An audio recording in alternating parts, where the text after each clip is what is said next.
اور Albert Einstein نے کہا کہ اگر کوئی اوپر کا سفر کر رہا ہے تو ایک سفر یہ ہمارا انسانوں کا ہے اور ایک سفر نوری سال کا ہے. Speed of light. Speed of light کا مطلب کیا ہے؟ روشنی کی رفتار کتنی ہوتی ہے پتا ہے آپ کو؟ روشنی کی رفتار جس کو کہتے ہیں 3 lakh kilometre per second. 3 lakh kilometre per second speed of light اس کو کہتے ہیں. اسپیڈ آف لائٹ کے سفر آئنسٹائن کہتا ہے کہ ناممکن ہے, نہیں ہو سکتا. اتنی لمبا سفر اور اتنا تیز سفر کوئی کرے گا اس کا جسم ہی ختم ہو جائے گا. یعنی یہ اسپیس اگر, ہاں اس کے بعد پھر جب مشینیں تیار ہوئیں اور پھر خلا میں جانے لگے لوگ, اسپیس پر جانے لگے, اسپیس پر جانے والی جو یعنی ایجنسیاں ہیں, سب سے پہلے ناسا نے 1969 میں جو چاند پر بھیجا تھا اپنا ایک قافلہ, آپ نے سنا ہوگا, نیل آرمسٹرانگ جو سب سے پہلے چاند میں جانے کا, جن کا دعویٰ بہرحال جو بھی ہے, ناسا ایک کمپنی ہے, ایک ایجنسی ہے جو اسپیس کے معاملات کو دیکھتی ہے. تو اب انہوں نے بھیجا اور وہاں چاند تک 3 لوگ پہنچے بھی اور وہاں کی کچھ چیزیں بھی لے آئے اور وہاں سے تصویریں بھی لے کر کے آئے. یہ ساری چیزیں ان کے نزدیک ممکن ہوئی. اور چاند کہاں ہے؟ بازو گھر میں نہیں ہے. چاند جو ہے بہت لمبے سفر پر ہے, بہت لمبے سفر پر. آئنسٹائن نے تو پہلے کہا تھا اتنا لمبا سفر ممکن نہیں, لیکن بعد میں ناسا نے کہا ممکن ہے, سفر کر سکتا ہے. آدمی سفر کیا. اب ان کو آسٹروناٹ کہتے ہیں جو خلا میں جاتے ہیں, آسٹروناٹ. یہ لوگ جب جاتے ہیں تو کہا گیا ان کی رفتار کیسے ہونی چاہیے؟ 40,000 per minute, 40,000 kilometre per minute کے سفر پر یہ جاتے ہیں. اور اس کے بعد جب اوپر جاتے ہیں تو ان کو کیا چاہیے, کیا کیا تیاریاں چاہیے؟ ایک پریشر سوٹ ہوتا ہے اور پھر ایک اس وہاں میگنیٹک جو ویوز ہوتی ہیں ان سے بچانے والا ایک آلہ پورے جسم پر پہنایا جاتا ہے کہ وہاں آکسیجن کی کمی ہوتی ہے, آکسیجن انہیں چاہیے ہوتا ہے سانس لینے کے لیے. یہ ساری چیزیں پہن کر کے جائے تو ممکن ہے. اب سائنس کہتی ہے ممکن ہے, پہلے ناممکن تھا. سائنس اور ترقی کرو, میرا دین اور نکھرتا جائے گا, اور نکھرتا جائے گا. ہم سائنس کی ترقی کے حق میں ہیں اور میں اپنے نوجوانوں سے کہتا ہوں تم پڑھو سائنس کو. ہم اس کے منکر نہیں ہیں, جتنا پڑھو گے میرے آقا کے معجزے اتنے کھلتے جائیں گے اور آپ کو انکشاف ہوتا جائے. اب ممکن ہے آسٹروناٹ جو سفر کرتے ہیں پریشر سوٹ چاہیے. میں آپ سے بتا رہا ہوں, توجہ, وہاں جانے کے لیے کچھ الگ چیز چاہیے. یہ سائنسدانوں کا کہنا ہے. اوپر اسپیس پہ جانا ہے, الگ پریشر سوٹ اور ایک آکسیجن کے اندر پہننا ہو, اور کچھ 3 چیزیں انہوں نے بتائی. میں ساری چیزیں نہیں, سائنس پڑھے ہوئے بچے جانتے ہوں گے اسپیس کے لیے کیا کیا چیزیں ضروری ہیں. اور پھر وہاں جانے کے بعد پھر حالت یہ ہوتی ہے, وہ کہتے ہیں کہ وہاں کا وقت الگ ہوتا ہے, یہاں کا وقت الگ ہوتا ہے. اگر اسپیس میں کوئی چلا گیا تو کہتے ہیں اس کی عمر رک جاتی ہے. ہاں, یہ آئنسٹائن کا کہنا ہے کہ اگر کوئی 2 جڑواں بھائی ایک زمین پر ہے اور ایک سفر پہ چلا گیا اسپیڈ آف لائٹ کے اعتبار سے, اگر وہ 1 سال کے بعد آئے تو اس کا بھائی 10 سال کا بڑا ہو چکا ہوگا اور وہ 1 سال کا ہوگا, یعنی اس کے لیے عمر رک جاتی ہے. تو یہ ان کے نظریات ہیں. اب میں جو چیز تمہیں ثابت کرنا چاہتا ہوں وہ یہ ہے, سائنس کے اعتبار سے پریشر سوٹ چاہیے, وہاں جانے کے لیے ایک الگ سفر چاہیے. اب آؤ واقع معراج کے شروعات میں نے سب سے پہلے کیا کہا. جب بیت الحرام, مسجد الحرام میں میرے آقا آرام کر رہے تھے, جبرائیل امین آئے, اٹھائے اور سب سے پہلے کہاں لے گئے؟ زمزم کے پاس. اور لے جا کر کے کیا کیا؟ نبی پاک صلی اللہ علیہ وسلم کا سینہ چاک کیا اور پھر دل نکالا گیا اور پھر جنت کے پانی سے جو تشت میں انوار و تجلیہ سے بھرا تھا وہ دھویا گیا اور پھر حدیث میں کچھ ڈالا گیا. آج سائنس کہہ رہی ہے کچھ پہن کے جانا پڑے گا, اوپر اسپیس پہ جانے کے لیے کچھ پہن کے جانا پڑے گا. تم جتنی ترقی کرتے جاؤ میرے مصطفیٰ کا معجزہ معراج تمہیں چیلنج کرتا رہے گا. نبی پاک صلی اللہ تعالیٰ علیہ وسلم کے قلب اطہر میں وہ چیز ڈالی گئی جو عام انسانوں کے قلب میں ہو ہی نہیں سکتی, کسی کے جسم میں ہو ہی نہیں سکتی, اس لیے کہ رسول پاک کو اس سفر پر لے جایا جا رہا تھا جہاں پر دباؤ ہے, پریشر ہے, اور نبی پاک کو ایسا بنا کر لے جایا گیا کہ عالم بشریت کے تقاضے ختم, اب عالم نورانیت شروع ہو چکا تھا. عزیزان گرامی وقار, اب اللہ رب العزت معجزے نبیوں کو کیوں دیتا ہے؟ ایک چیز ہے, تعجب تو سب چیزوں میں ہونا چاہیے, لیکن ہماری عقل کیا جانتے ہیں؟ اللہ رب العزت کے نظام میں ایک عادت ہے اور ایک قدرت ہے. ایک عادت ہے اور ایک قدرت ہے. دونوں چیزیں آپ کو سمجھا رہا ہوں. شادی ہو گئی شوہر اور بیوی کی, بچہ ہوا, آپ مانیں گے کہ نہیں کہ ہاں فلاں کو ایک بیٹا ہو گیا, ایک بیٹی ہو گئی, کوئی تعجب کی بات ہے تعجب کی بات, لیکن تمہاری عقل عادی ہو گئی, روز دیکھتے ہیں بچے پیدا ہو رہے ہیں تو آپ کو تعجب نہیں لگتا. تعجب کیا ہے؟ سوچنا چاہیے. کسی سے پوچھو, ایک نطفہ ہی تو گیا تھا, ایک پانی کا قطرہ ماں کے پیٹ میں گیا, پھر وہ قطرہ بڑا کیسے ہوا, وہ قطرہ پھر گوشت کیسے بنا, اس میں ہڈیاں کہاں سے آئی, چہرہ کیسے بنا, کان ناک کیسے بنے, یہ ہاتھ پیر کیسے بنے, اور پھر باہر کیسے آیا, شکل گئی ایک قطرے میں تھی, بن کر کے کوئی اور شکل آئی. ہے تو یہ بھی تعجب کی بات, لیکن روز دیکھ رہے ہیں اس لیے اس کو عادت کہتے ہیں. اس کو کیا کہتے ہیں؟ عادت. اللہ تبارک و تعالیٰ کے نظام میں کچھ چیزیں عادت ہے وہ بھی تعجب کی بات, لیکن وہ عادت ہے. زمین میں بیج ڈال دیا, پودا اگایا, تعجب ہوتا ہے آپ کو؟ نہیں ہے تعجب کی بات. یہ ہے تعجب کی بات. میاں ہتھیلی میں آپ بیج لے کر کے کھڑے رہو, کیوں نہیں پودا اگتا, کیوں نہیں اگتا؟ زمین میں بو دو, مٹی صاف کر دو, کل کو دیکھو تو وہاں سے زمین کا سینہ چیر کر باہر آتا ہے, پودا نکل آیا, پودا ہی نہیں, درخت بنتا چلا گیا. اب آپ, یہ تعجب کی بات ہے لیکن پوچھتے نہیں کیوں؟ یہ عادت ہے. یہ کیا ہے؟ عادت ہے. آپ کبھی یہ نہیں پوچھتے کہ میں ایک روٹی کھایا تھا آٹے کی, ایک روٹی کھایا تھا آٹے کی,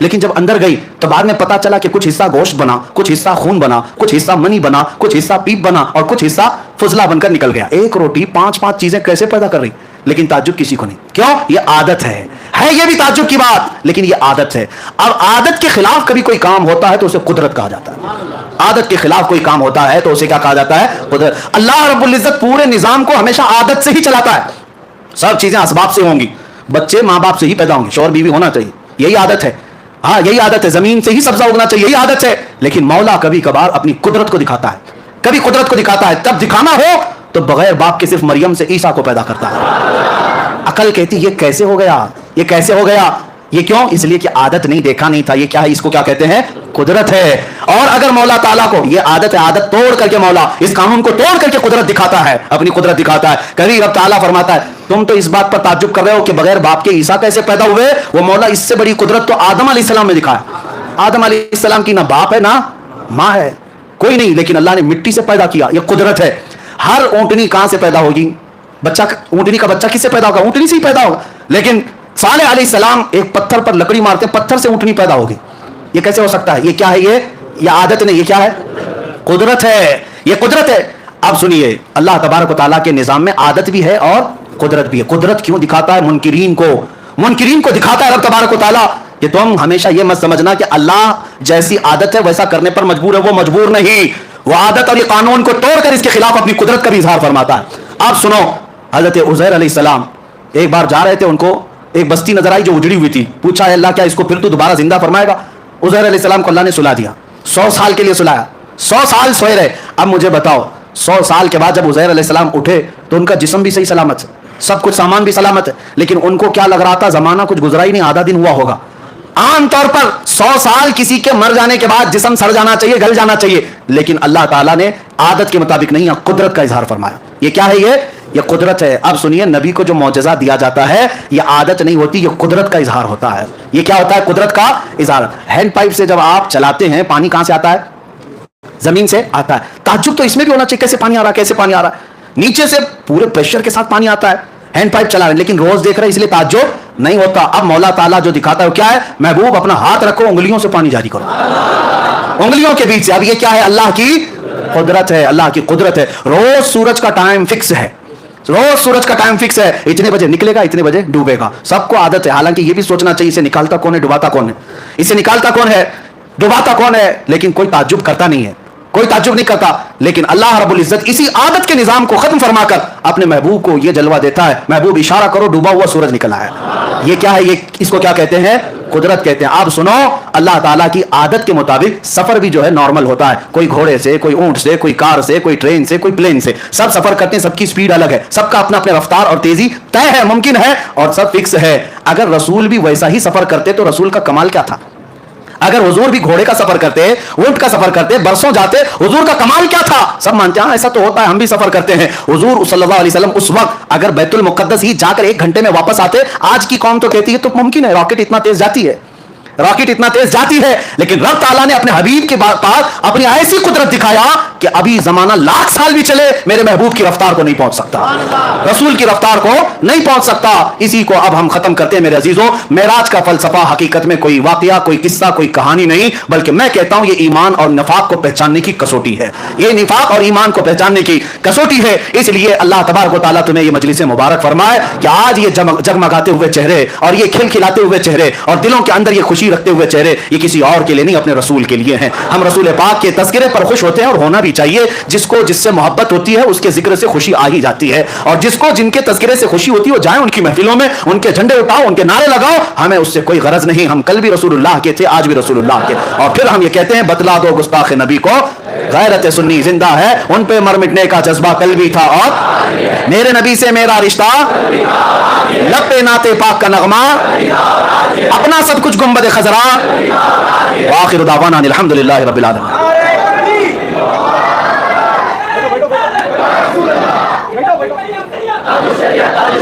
آپ حضرات تشریف رکھیے, حضرت کی گلپوشی ہو رہی ہے جماعت کی طرف سے. 2 منٹ میں ہماری اس مسجد قادریہ کے متولی صاحب, سیکرٹری صاحب سے گزارش کرتا ہوں, جماعت کے اراکین سے گزارش کرتا ہوں آگے تشریف لائیں اور حضرت کی بارگاہ میں چادر